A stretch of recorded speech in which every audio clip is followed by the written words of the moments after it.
Assalamualaikum warahmatullahi wabarakatuh. Jumpa lagi dengan saya, Boswanto. Saya peserta 3 dari Didakjur Angkatan 3 Komponen 2 untuk klaster perbaikan sistem kelistrikan sepeda motor kelas TBSN L. Nah, di sini saya akan melengkapi tugas pelatihan 4, yaitu pengecekan sistem pengaman pada sepeda motor. Nah, kali ini yang saya gunakan itu adalah sepeda motor BIT FI. Ini yang kita gunakan adalah BIT FI. Kemudian alat yang kita gunakan ini adalah mekanik cluster lengkap, kemudian avometer, buku manual punya BIT FI sama troli. Nah, ini yang nanti kita gunakan untuk pemeriksaan sistem pengaman pada sepeda motor. Oke, untuk langkah berikutnya langsung kita praktek. Yang pertama kita lakukan, kita cek dulu sepeda motornya, kelistrikannya kita cek. Kita cek kelistrikannya, kita cek semua, lampu jarak jauh, jarak dekat, listrik. Nah,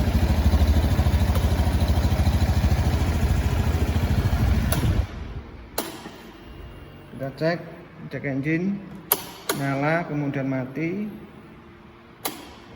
Nah, berikutnya kita lepas tutup baterai.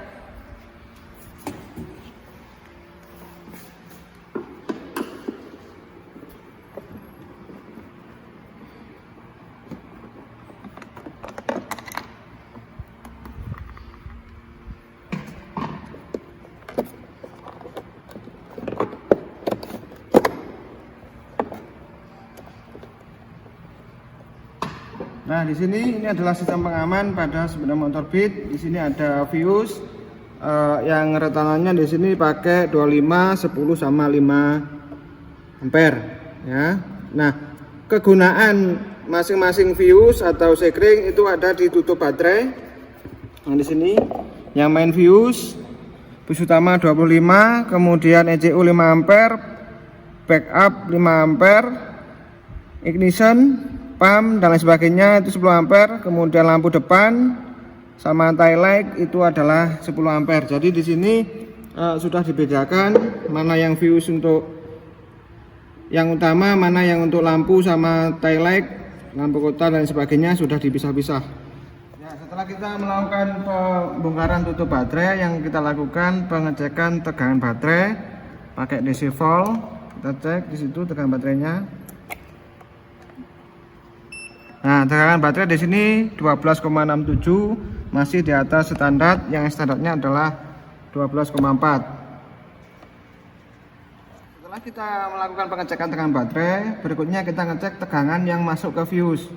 Nah, di sini ada 2 deret fuse, yang masing-masing ada fuse 25, 5 ampere, 2, kemudian 10 ampere. Nah, langkah berikutnya kita cek dulu tegangan di fuse sebelum masuk kontak. Nah, ini jadi deretan seperti ini. Itu ada 12 berarti normal, 12 berarti ada tegangannya, berarti fuse ini tidak putus ya. Kemudian yang deret yang setelah kunci kontak itu harus tidak ada tegangan. Nah, berarti aman. Kemudian kita cek tegangan yang ada pada fuse setelah kontak. Nah, di situ ada tegangannya. Nah, yang tengah ini ada tegangan, kemudian keluarnya tidak ada tegangan, berarti bisa dipastikan. Nanti kita cek, kita pastikan ini putus atau tidaknya. Nah, ini aman. Nah, berikutnya kita cek rugi tegangan pada fuse ya. Jadi positif AVO pada sisi fuse sebelah masukan, kemudian negatif AVO pada fuse keluaran. Dan sini untuk rugi tegangan.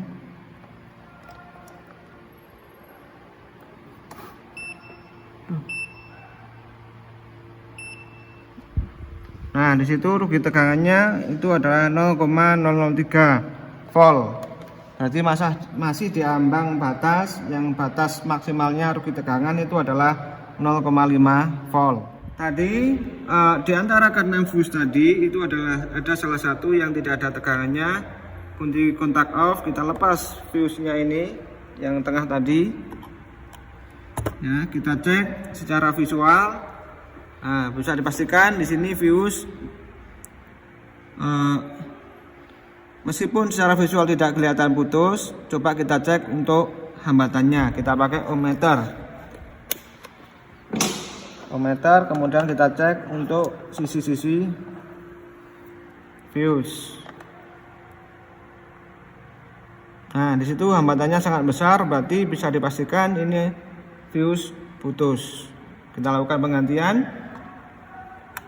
Ya, kita lakukan penggantian, kita cek fuse yang baru. Kita pastikan ini tidak putus. Nah, itu 0, berarti ini masih bisa digunakan. Kita lakukan penggantian. Ya, sebelum penggantian kita pastikan lagi di sini untuk terminal-terminal fuse itu tidak longgar, kemudian tidak ada karat.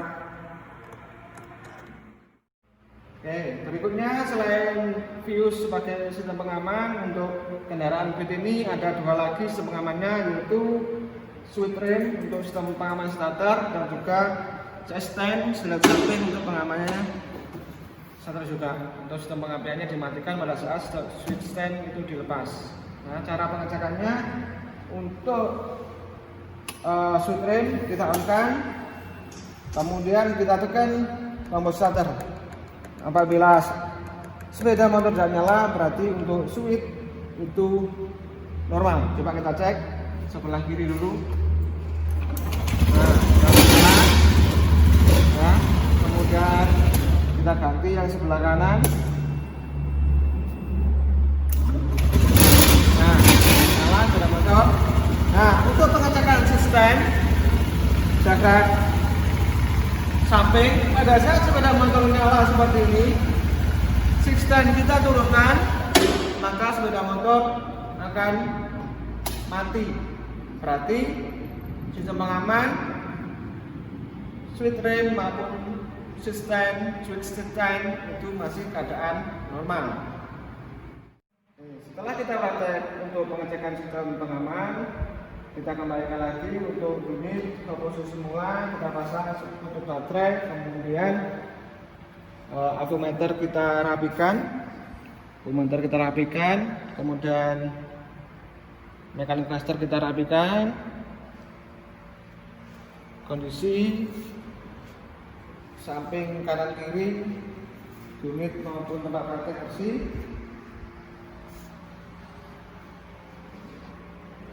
Oke, demikian itu video tentang cara pemeriksaan sistem pengaman. Semoga video ini bisa bermanfaat, tetap jaga kesehatan. Sampai jumpa. Wassalamualaikum warahmatullahi wabarakatuh.